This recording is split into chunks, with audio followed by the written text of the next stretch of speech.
Good afternoon. Today is day 2 of online learning. All right, so we are going to be reading a story called Falling Off the Empire State Building. Do you know where the Empire State Building is? It's actually in New York City. It at one point was the tallest building in the land, in the world, if I remember correctly. So we have our reading questions for it. We have some vocabulary words, and this is going to be a video recording where you can watch.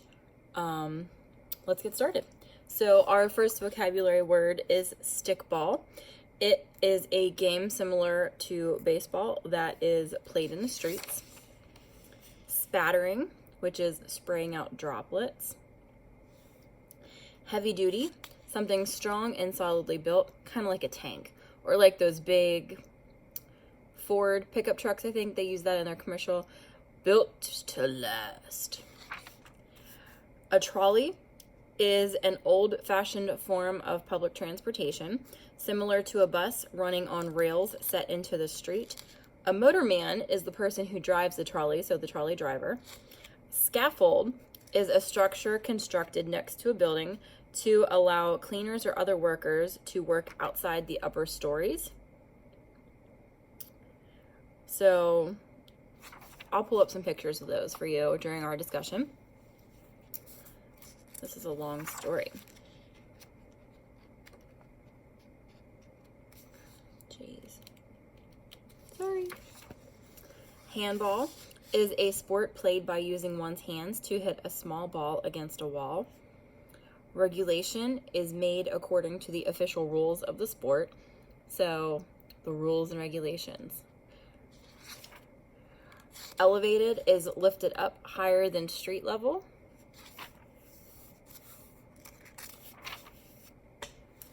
And that is it for our vocabulary words. So we are using our backpack reader. Again, our story is called Falling Off the Empire State Building by Henry Mazer. And a boy discovers that there may be more to life than playing games. Vizik never came to my house, and I never went to his house, but he was my friend, and it was like God was my friend. He was strong as a truck. He could run faster and hit a ball further than anyone. He'd dare anything. Nothing could ever touch him. What I remember most about him is stickball, the way he held the bat, waving it in a circle over his head, just daring you to get the ball past him. He could hit a ball 3 sewers from one end of Britton Street to the other. Britton Street was the best place to play stickball because there was hardly any traffic. All you needed was a taped-up broomstick and a rubber ball.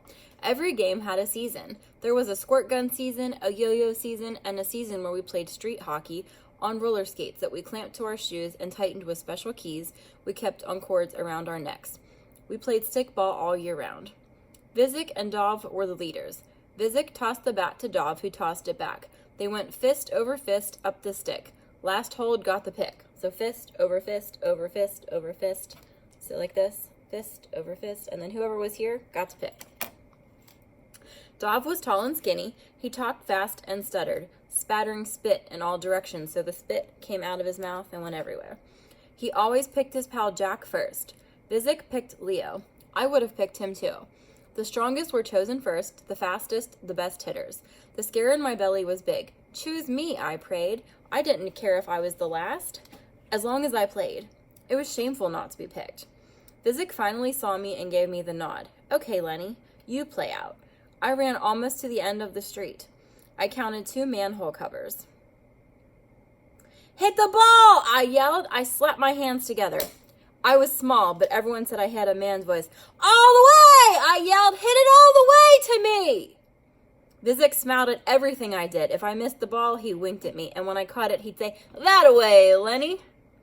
My father never smiled at anything I did. All he said was, I don't want you to play in the street.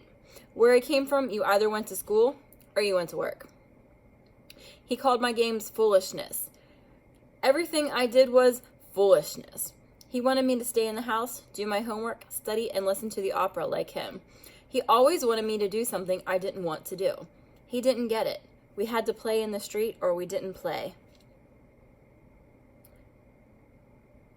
Growing up in New York City, there were just the streets, the cement sidewalks, the stoops, the brick walls. No Little League, no grown-up supervising games, hardly any playgrounds. No grass, nothing. New York City, there's not a lot of parks. So how do you think that he's feeling right now? Think about it. So our author is asking us to think about, why is playing in the streets hard sometimes? Jot your thoughts on a piece of paper. We got chased by everyone, storekeepers afraid for their windows, and people who couldn't stand us playing stoop ball against their steps. Chicky! Chicky was the call when a cop was coming. We ran, the cop after us. He got the bat, broke it in a sewer grate, and dropped the pieces down the hole. It was bad. A heavy-duty stick made with a good taped handle was hard to find. Remember, heavy-duty means strong and solidly built. So for the cop to break that stick, that was a pretty tough stick, first of all, and that was a really strong cop. So they're saying it was really hard to find sticks like that for them to be able to use to play their game. It was all part of the game. The only place that belonged to us was the middle of the street, us and the cars. Heads up! Car coming! Play stopped. We jeered at the drivers, dared them to brush against us. Go on, move! Get out of here! We yelled. You had to have nerve, and nerve never show any fear. Show me your face. Make a face like you're not showing any fear. We'll practice this on Zoom. Once on my bike, I grabbed the back of a moving truck. I was on one side and Vizik was on the other side. The truck went so fast, my heart was down between my legs. I had to let go, but Vizik never let go. We hopped rides on the trolley cars that ran up and down White Plains Road.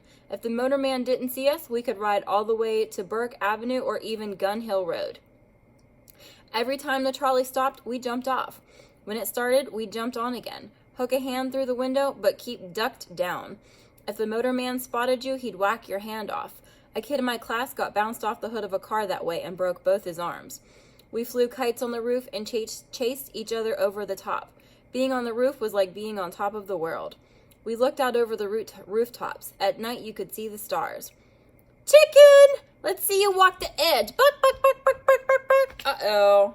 Do you think they're being very kind to him? I don't think they're being very kind to him. On a dare, he hung over the edge, 7 stories in the air, and let go. Seriously? What happens? What do you think happens? Make a prediction. So our author asks us to infer. So we're reading between the lines. We're thinking. What does it take to be part of the narrator's group of friends?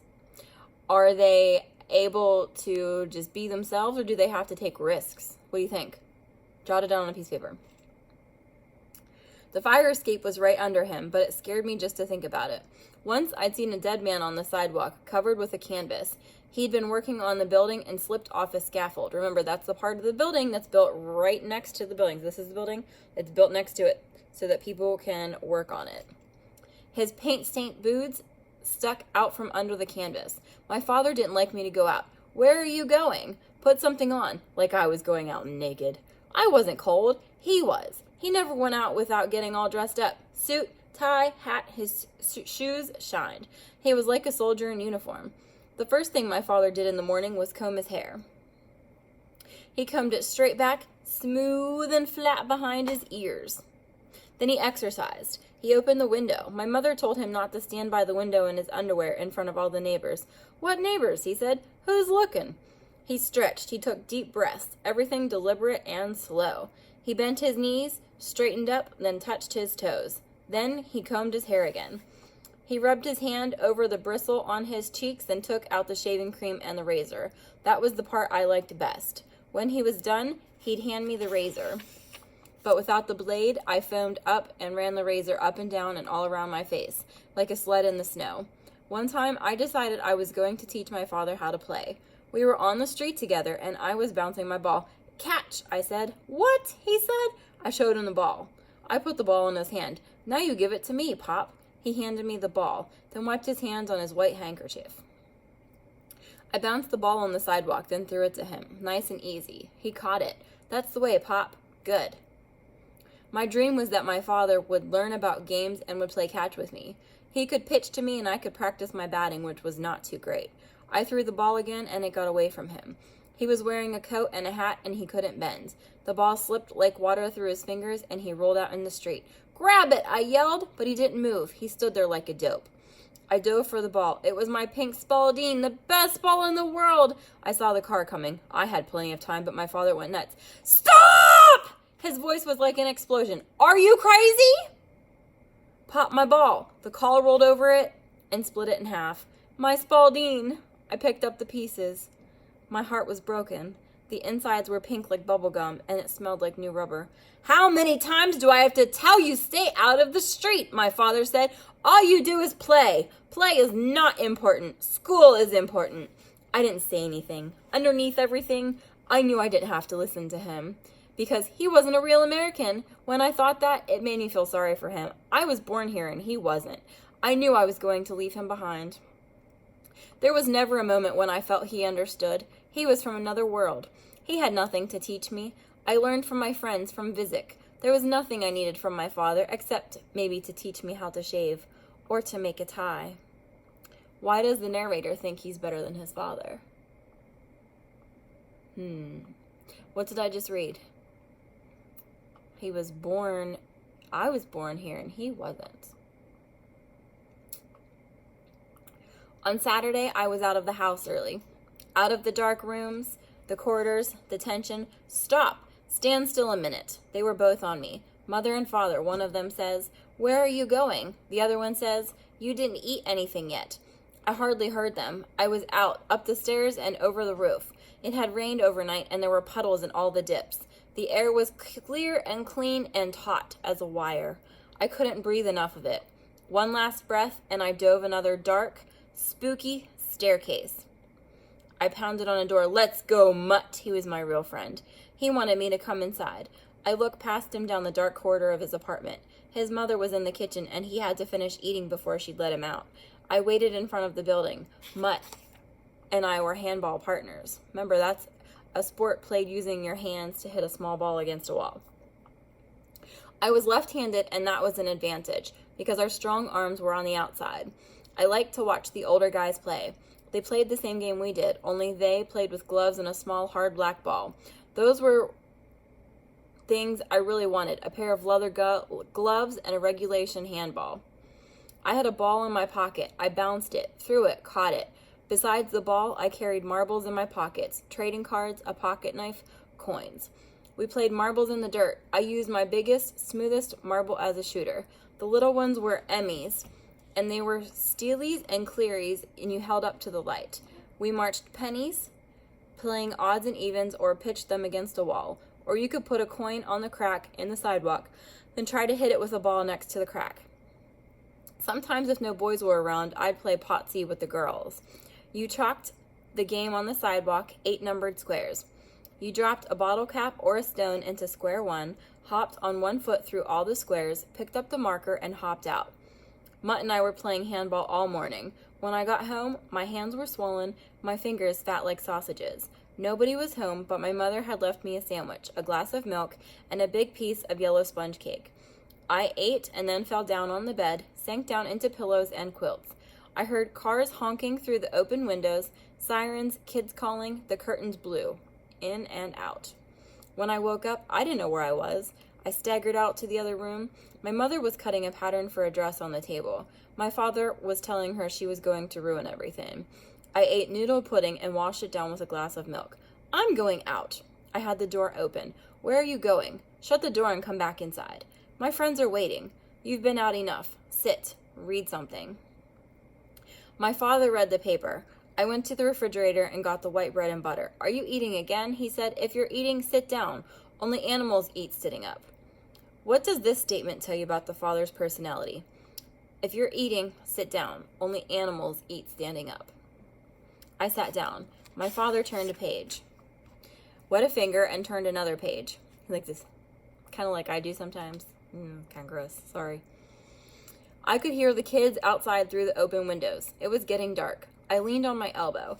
In the distance, along the horizon, along the edge of the sky and the rooftops, I saw a train creeping along the elevated track. The paper rustled, then slipped from my father's hands. I waited till his eyes closed. I had my sneakers off. I held them up for my mother to see as I tiptoed out of the room. In the bedroom, I looked out the window. The sky was still bright above, but below in the courtyard, it was dark. I hung out the window and saw Vizik's blonde head shining. I bird whistled. Vizik, up here. I dangled my sneakers out the window, let one go, and then the other. They fell 5 floors straight down. Vizik caught them. He motioned for me to come down. I went out the fire escape window. Down the narrow metal stairs. On the last landing, I was still too high. Vizik reached up. Let go. He had his arms up. Let go, Lenny. I let go, fell into his arms, and we both went down. I laced on my sneakers, and we raced off to find the others. There were a million moths around the streetlights. The best game at night was Johnny on the Pony. We divided into 2 big teams. I was on Vizik's team. Dove's team made itself into a horse first. The fattest boy, the pillow boy, stood with his back to the wall. The other boys on his team bent over and locked together, head to tail, making the horse. The last boy tucked his head between the legs of the boy in front of him. Anyone who farts gets killed. Our team was across the street. I was the first one to run because I was the smallest. Go, Lenny, Vizik yelled. I sprinted, picked up speed. I got my knees high, let my arms swing. Go, Lenny. I vaulted over the bent back of the last boy and threw myself as far forward on the horse as I could. I came down hard on somebody's bony back. The next boy landed on top of me, and the next, one on top of the other, digging in, hanging on. I looked back. There came Vizik. His arms were pumping. His feet were shooting out like a duck's. His arms were popping out of his head. He went up higher than anyone and came down on top of us like a ton of bricks. It was like an earthquake. The horse trembled. It started to shake and crack and fall apart. Johnny on the Pony, the other team chanted. They had to say it 3 times. Johnny on the Pony. Johnny. But they couldn't. The horse swayed one way and then the other, and then it fell. We won. After the game broke up, a bunch of us hung around the candy store. Vizik sat on a fire hydrant and poked at his teeth with a straw. He was telling us a joke and laughing in the middle of it. What did the moron say when he jumped off the Empire State Building? Vizik was laughing so hard he could hardly get out the punchline. He's falling, and someone says, "How's it going?" And the moron says, "So far, so good." Gradually, everyone went home, but I was still there with Vizik. I knew I should go home, but it was Vizik and I couldn't. He bought a candy bar and we shared it. We walked around Allerton Avenue, all the way up to Boston Post Road. It was late and there was almost nobody on the street. Vizik's house was off Mace Avenue. I'd never been on that street. The sidewalk was all broken up and there were no apartment houses, just a lot of trees and old wooden houses. The lights were on inside his house, but he didn't go in. "Is your father waiting up for you?" I knew my father was going to kill me. Vizik just shrugged. We walked along the edge of the curb, talking a little. I kept waiting for him to say he was going in so I could leave. He kept talking, telling jokes. He sat down on his steps, leaning forward with his head in his hands. He stopped talking. "Why can't Lenny go home?" "What's the matter?" I say. He shook his head. Finally, I couldn't stay another second. "I'm going," I say. I knew I was letting him down, but I couldn't help it. When I looked back, I saw him go into the house. I don't know why, but I went back and stood on the sidewalk and looked in the window. I saw a man. He looked like Vizik, only bigger. I saw him push Vizik against the wall. Vizik fell back. He didn't raise his hand. He didn't defend himself. He stood with his back to the wall, his eyes on his father. When his father swung at him, he ducked and ducked again, but his father kept hitting him. I ran all the way home. There was no traffic, nobody on the streets. When I got to my building, I took off my shoes and went up the stairs like a burglar. I turned my key in the lock and slipped inside. Then stood there, just inside the door, listening. I didn't hear anything but my own breathing. Where were they? What if they were gone? It was the same thought I scared myself with sometimes when I woke up in the middle of the night. What if they said, "Enough"? They were sick of waiting for me. Sick of my games, sick of trying to make me be good. Then I heard something from the living room where they sleep. Something moving, something big and dark and creeping toward me. Who's there? It was white and big and in the doorway. A ghost wearing white underwear. "What are you doing?" my father said. "Nothing." "What are you standing by the door for?" "I'm not." I laughed. It was dumb to laugh. I should have said sorry, made an excuse. "There was an accident. We had to go to the hospital and the police station." "You're laughing? You come home at this time and you're laughing." From the other room, my mother called, "Don't get excited." My father held the alarm clock. "You see what time it is?" "I don't know." "It's 12 on the clock." "What were you doing till 12 o'clock?" "Playing Johnny on the Pony." "With horses? You play with horses at 12 o'clock?" "We're the horses, Pop. It's only a game." "You're a horse now. What kind of game is that?" "It's teams, Pop. It's like tug of war. It's fun." For a long time he sat there, rocking forward and back with the clock in his lap. A game. He repeated it several times, rocking back and forth. Gonif, he said finally. American Gonif. American thief. In this country you can get away with anything. Then he told me to go to bed, and I did. Is the father stating a fact or an opinion when he's calling the little boy a thief? What do you think? So now I'm going to read you your questions, and that's it for today because that was a really long story. So pull up, falling off the Empire State Building. So I'll read the question. I want you to pause and type your answer in your email and send it back. What does Lenny's father think of his son's games? A, he thinks they are foolishness. B, he likes the games Lenny plays. C, he sometimes plays along with Lenny. Or D, he thinks they will help him get an athletic scholarship. Number 2, what do Lenny and his father both like to do together? A, morning exercises. B, listen to opera. C, play stickball. D, shave. Number 3, what does Visick have that Lenny does not have? A, a regulation handball. B, a fancier home. C, an ability for sports. D, a father who understands him. Number 4, why is Visick so slow to go into his house even though it is very late at night? A, he doesn't want to wake his family. He knows his father will hit him is B. C, he will miss his friend Lenny. Or D, he likes sleeping outdoors at night. Number 5, how does Lenny's father feel about America? A, he loves everything about it. B, he hates everything about it. C, he doesn't understand it. Or D, he thinks it's as good as any other place to live.